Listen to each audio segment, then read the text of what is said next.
Hi friends, இந்த வீடியோவில் வந்து நம்ம என்ன பார்க்க போகிறோம் அப்படின்னு கேட்டிங்கன்னா, இப்போ வந்து நம்மளோட சந்தோஷ் நாராயண் கிட்ட வந்து நம்ம தல அஜித் வந்து மன்னிப்பு கேட்டிருக்காரு அப்படின்ட்டு வந்து சந்தோஷ் நாராயண் வந்து ஒரு பேட்டியிலேருந்து ஓப்பனாக சொல்லியிருக்காங்க. ஸோ இந்த ஒரு நியூஸ் வந்து செம்ம ட்ரெண்டிங்காக போயிட்டுருக்கு. அதாவது நம்ம தல அஜித் வந்து தமிழ் சினிமாவில் one of the top most actor. So அவரோட நடிப்பில் வந்து இப்போ வந்து விடாமுயற்சி அப்படின்ற திரைப்படம் வந்து அவர் நடித்து முடிச்சிருக்காங்க. ஸோ அதுக்கப்புறமா வந்து குட் பேட் அக்லி அப்படின்ற திரைப்படத்தில் வந்து அவர் வந்து நடிக்க இருக்கிறாரு.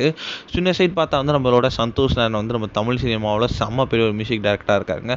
ஸோ அவரோட மியூசிக் வந்து ரசிகர்களுக்கு ஏகப்பட்ட ரசிகர்கள் இருக்காங்க அவரோட மியூசிக்கு மட்டுமே. ஸோ நம்ம தல அஜித் வந்து அவ்வப்போது வந்து நிறைய சோஷியல் மீடியாவில் ஆக்டிவாக இல்லைனா கூட வந்து அவர் வந்து எப்போனாச்சும் வந்து விமான நிலையத்தில் இருக்கிறது எங்கெல்லாம் வெளியில் போகிறது அந்தமாரி ஃபோட்டோஸ்லாம் வந்து எப்பயுமே வந்து இன்டர்நெட்டில் ஸ்ப்ரெட் ஆகிறது ஒரு அவ்வப்போது விஷயம் தான். ஸோ லேட்டஸ்ட்டாக கூட வந்து நம்மளோட விமான நிலையத்தில் வந்து நம்மளோட நெல்சன் திலீப்குமார் மற்றும் கவினை பார்த்த ஃபோட்டோஸ்லாம் வந்து இன்டர்நெட்டில் செம்ம ட்ரெண்டிங்காக போயிட்டுருக்கு. ஸோ அந்தமாதிரி வந்து லேட்டஸ்ட்டாக வந்து ஒரு இன்டர்வியூவில் வந்து நம்ம சந்தோஷ் நாராயண் கிட்ட வந்து நம்ம தல அஜித்தை பற்றி கேட்டிருக்காங்க. ஸோ அப்போ வந்து ஒரு நாள் வந்து நான் வந்து ஃப்ளைட்டில் வந்து அவர் கூட தான் ட்ராவல் பண்ணேன். ஸோ அப்போ வந்து அவர் வந்து நான் யாருன்னே தெரியாமல் என் கூட கொஞ்ச நேரம் பேசிகிட்டே இருந்தார். ஸோ அதுக்கப்புறமா வந்தால் என் ஒய்ஃப் வந்து இன்ட்ரோ கொடுக்கும்போது தான் சொன்னாங்க, இந்தமாரி நானும் பெரிய மியூசிக் டைரக்டர் தான் தமிழ் சினிமாவில் அப்படின்ட்டு. அதுக்கப்புறமா தல அஜித் வந்து என்னை தனியாக கூப்பிட்டு வந்து என்கிட்ட மன்னிப்பு கேட்டார். ஸோ சாரி, எனக்கு நீங்கள் யாருன்னு தெரியாமல் பேசிகிட்டு இருந்தேன் இவ்வளோ நேரம் அப்படின்ட்டு.